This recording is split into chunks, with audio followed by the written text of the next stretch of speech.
And disease, इसका आज हम पार्ट 2 देखने वाले हैं। पार्ट 1 में आपको मैंने बताया था विटामिन मिनरल्स किसे कहते हैं, उसके सोर्स कौन से होते हैं, अगर वो हमारे बॉडी में कम प्रमाण में चले गए तो उससे कौन से डिसीज होते हैं। Okay, communicable non communicable disease के बारे में भी जानकारी दी गई थी। तो स्टूडेंट्स, आज हम उसके बाद उस डिसीज को हम प्रिवेंशन किस तरह कर सकते हैं इसके बारे में जानकारी लेने वाले हैं। तो चलिए देखते हैं। So students, open your science textbooks on page number 126, prevention and control of disease. तो चलिए उस पार्ट में हम देखेंगे prevention and control of disease किसे कहते हैं। ये नेक्स्ट पार्ट है। We control the spread of a disease in a number of ways. We can inoculate or vaccinate people, and inoculation is given by injecting a person with a small dose of a germs and cause the disease। जो prevention होता है उसको हम रोकथाम किस तरह कर सकते हैं, तो जो भी डिसीज हुआ होगा उस पर हम क्या करते हैं, इनोकुलेट करते हैं यानी वैक्सीनेट करते हैं, लसीकरण करते हैं। उससे जो है स्मॉल डोज दिया जाता है जर्म्स का, जिससे उस डिसीज से हम दूर रह सके या हम उससे यानी वो डिसीज हमें आगे न हो, इसलिए प्रिवेंशन कर सकते हैं। The body cells can then build up a defence against the diseases germs. तो डोज देने के बाद हमारे बॉडी में क्या होता है, एक सेल्स ऐसे बिल्ड हो जाती है ताकि आगे वो रोग हमें फिर से ना हो। The first vaccination against small pox, जो पहले स्मॉल पॉक्स था, ठीक है, उसके बारे में फर्स्ट जो वैक्सीनेशन हुई थी was perform by doctor Edward Jenner in 1798। Insect breed in a dirty place, so by keeping our surrounding clean we can stop them from bleeding and spreading disease. तो उसमें जो है कि वैक्सीनेशन जो था स्मॉल पॉक्स का, ए doctor Edward Jenner इन्होंने prevent किया था। We can also control the spread of a disease by keeping patients who have a disease away from other people. The source of water of the community should be maintained clean and safe from contamination। तो student, अगर किसी people को disease हुआ होगा तो उसको हम थोड़ा दूर रखकर भी हम उससे प्रिवेंशन कर सकते हैं, या जो कंटामिनेटेड वाटर है उसको हम क्लीन कर सकते हैं, सेव करने के बाद ही पी सकते हैं। Water for drinking should be treated with a potassium permanganate, लाल दवाई कहते हैं उसे, हम वाटर में वो डालकर भी हम उसे पी सकते हैं। Articles of a daily use should be kept clean and safe. It is always safe to boil the water before a consumption. पीने से पहले, सेवन करने से पहले हमें पानी को उबालकर पीना चाहिए। To control the spread of a disease we have to, अगर हमें डिसीज को कंट्रोल करना है, फैलने से रोकना है, तो उसके लिए हमें क्या करना है। तो चलिए देखते हैं। फर्स्ट है ventilate the house well to allow fresh air to circulate. हमारे घर में हवा इधर उधर खेलती रहे, इसके लिए हमारे घर को वेंटिलेट करना है, ठीक है। Air clothes and bedding in a fresh air and sunlight, तो हमारे जो कपड़े होते हैं, ठीक है, तो वो हमें सनलाइट में सुखाना चाहिए। और जो बेडिंग होता है जहाँ पे सनलाइट अच्छी आती हो, फ्रेश आता हो, वहाँ पे हमें बेड रखना चाहिए।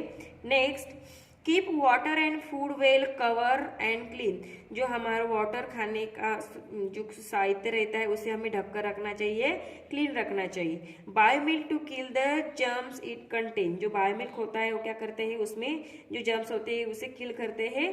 Keep the surrounding clean by using a disinfecting, हमारे सराउंडिंग हमें क्लीन रखनी चाहिए।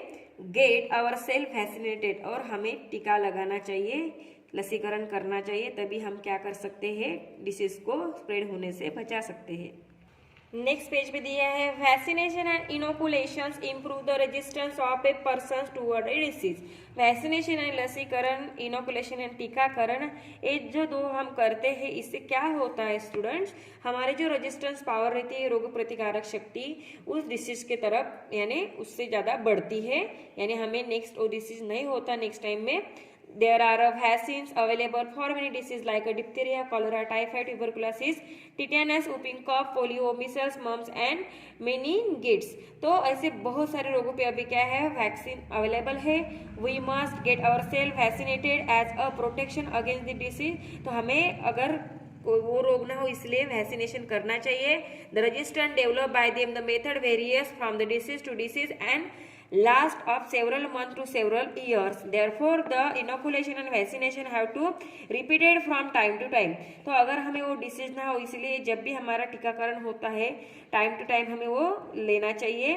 The following tables give us some guideline in this respect. यहाँ पे देख सकते हैं वैक्सीनेशन यानी टीकाकरण होता है। यहाँ पे देखिए छोटे बेबी को वैक्सीन दी जा रही है, ठीक है। यहाँ पे देखिए एज और वैक्सीनेशन दिया गया है, कौन सा वैक्सीनेशन करना चाहिए। फर्स्ट है as soon as possible after birth, जन्म होने के बाद, जब बच्चे का जन्म होता है तब स्मॉल पॉक्स यानी बीसीजी अगेंस्ट ट्यूबरकुलोसिस की तरह एक जो है बीसीजी दी जाती है, एक लस। नेक्स्ट है 4 to 9 मंथ्स में ट्रिपल एंटीजन डीपीटी दिया जाते हैं against diphtheria, whooping and tetanus के खिलाफ रहते हो। Then 3 dose in intervals 4 to 6 weeks polio, 3 doses at intervals of 4 to 6 weeks. तो हमें वहां पे बुलाया जाता है, फिर से हमें पोलियो का डोज भी दिया जाता है 4 to 9 मंथ में। Then 10 to 12 month and every 2 years after that typhoid की जो है वैक्सीनेशन दिया जाता है। 1 ईयर के बाद डीपीटी यानी फर्स्ट बूस्टर और पोलियो का 4th डोज दिया जाता है। 3 ईयर के बाद यानी जब बच्चा 3 साल का हो तब स्मॉल पॉक्स यानी रीवैक्सीनेशन किया जाता है फिर से उसका, क्योंकि जब जन्म होता है तब किया जाता है, बाद में 3 ईयर के बाद किया जाता है। And every 3 years after death. School entry, जब स्कूल में बच्चा एंटर करता होता है यानी 4-5 साल का होता है तब डीपीटी सेकंड बूस्टर दी जाती है, पोलियो का 5th डोज दिया जाता है और बीसीजी फर्स्ट दी जाती है। ओके, नेक्स्ट है लिविंग प्राइमरी, जब वो 10 साल का होता है, ठीक है। प्राइमरी जब वो छोड़ देता है, ओके, बाद में वो हायर में चला जाता है तो डिप्थीरिया, टिटेनस और बूस्टर डोज उसे दिया जाता है। इस तरह से हमें वैक्सीनेशन करना चाहिए ताकि हमें बाद में कोई रोग ना हो। अभी है कम्युनिटी सैनिटेशन किस तरह होना चाहिए। We should keep our surrounding clean in order to prevent the spread of a communicable disease. जो कम्युनिकेबल डिसीज होते हैं, सांसर्गिक डिसीज कहते हैं, उसे वो रोग ना हो इसलिए हमारी सराउंडिंग हमें जो है कि क्लीन रखनी चाहिए। Expose garbage and other waste material help in breeding or flies, mosquito and other insect which carry the germs disease. Therefore, proper and quick disposal of waste essential for the health of a community. तो हमारे आजू बाजू में कचरा ना हो इसीलिए हमें केयर लेनी चाहिए, ठीक है। नहीं तो क्या होती है, उसमें फ्लाइज रहती है, मॉस्किटोज होते हैं, इंसेक्ट होते हैं, वो जर्म्स कैरी करते हैं और नए तरह के रोग हमें हो जाते हैं। Rubbish, garbage and waste material from the house, from animal and vegetable sources should be deposited in a compost pit. Compost serves as a good manure for the soil. If the waste material are utilized in a proper way, then they can a great value of a plant. तो हमें compost करना चाहिए उसका, जो हमारे घर का कूड़ा कचरा हो तो वो किसी पीट में, कंपोस्ट पीट में उसे हमें फेंकना चाहिए, क्योंकि बाद में कुछ दिनों के बाद वहां पे जो कंपोस्ट तैयार हो जाता है। Animal dung and human excreta can be used to the get biogas which is another useful fuel. जो एनिमल डंग होता है, जैसे जो हम गोबर कहते हैं, ह्यूमन एक्सक्रीडिया कहते हैं, तो ये दोनों से क्या बनता है, बायोगैस बनता है, जो कि हम फ्यूल करके उसका इस्तेमाल कर सकते हैं। The byproduct from the biogas plant is used as natural manure in the field. जो बायोगैस का जो वेस्ट प्रोडक्ट होता है, जिसे हम खाद कहते हैं, जो हम फील्ड में इस्तेमाल भी कर सकते हैं। We can also burn in a waste material instead of dumping them in the open. Open place में जाके हम वेस्ट मटेरियल को जला भी सकते हैं। But burning garbage in the open causes air pollution, पर उससे एयर पोल्यूशन हो सकता है। Many material such as material scrap, broken glasses etcetera cannot be burned if in the open dump is a near source of water, it may be polluted water. पर ऐसे कुछ ऐसे ये जो पदार्थ होते हैं जिसे हम नहीं जला सकते, ठीक है, तो उसके हम डंप कर भी रख सकते हैं। और जो डंपिंग का एरिया होगा वो वाटर से दूर होना चाहिए, नहीं तो हम वाटर क्या हो जाता है, पोल्यूट हो जाता है, प्रदूषित हो जाता है। The most effective way to the dispose of a garbage is a make a sanitary landfill. Mostly solid waste materials such as the broken glasses, scraps, plastic and buildings materials are dumped in a sanitary landfill along with other things. Once the land is filled, it can be used as sites and buildings and parks. But such a place should not be near a source of a water. तो ये जो waste material है, जिसे हम क्या कर सकते हैं, किसी जगह पे जमीन में खड्डा करके उसे वहां पे डंप कर सकते हैं और वहां पे हम बिल्डिंग भी बना सकते हैं, ठीक है। The surface should be level with a bulldozer and dumping each truck of a waste. We should also cover the waste with a layer of a fresh earth every time.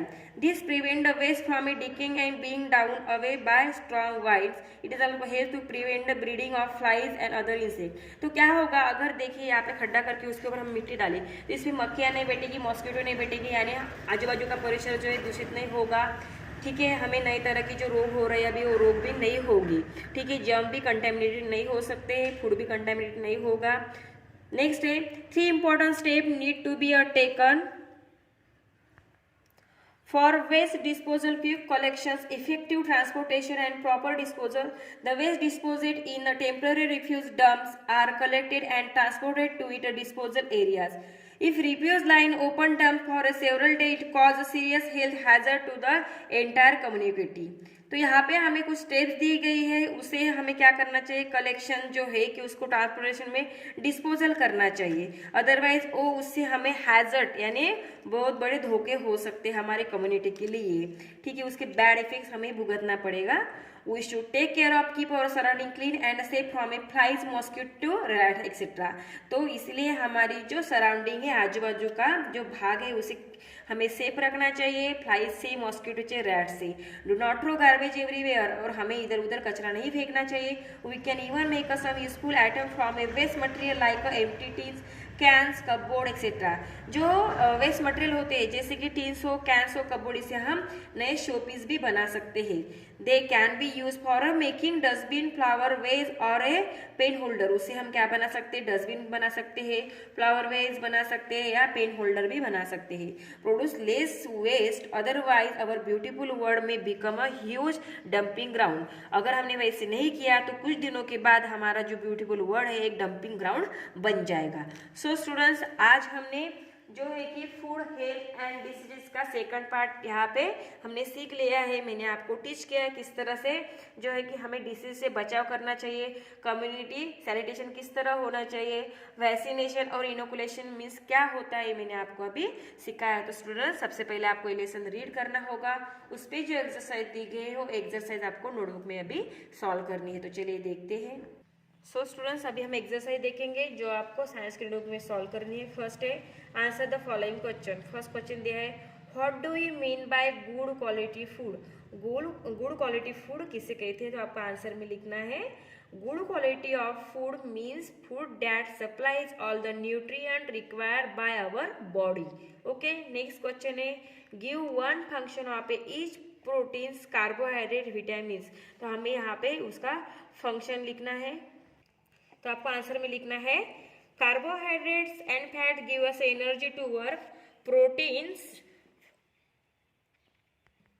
Are essential for the growth and repair of our body, vitamins save us from many diseases, minerals are essential for making blood and bones. Okay, next है name the essential nutrition in our food. यहाँ पे हमें essential nutrition के जो है name लिखने हैं, जो हमें यहाँ पे आपको आंसर में लिखना है the essential nutrition in our food are carbohydrates, fat, proteins, vitamins and minerals. Okay, fourth number का क्वेश्चन है, give 3 example of deficiency disease.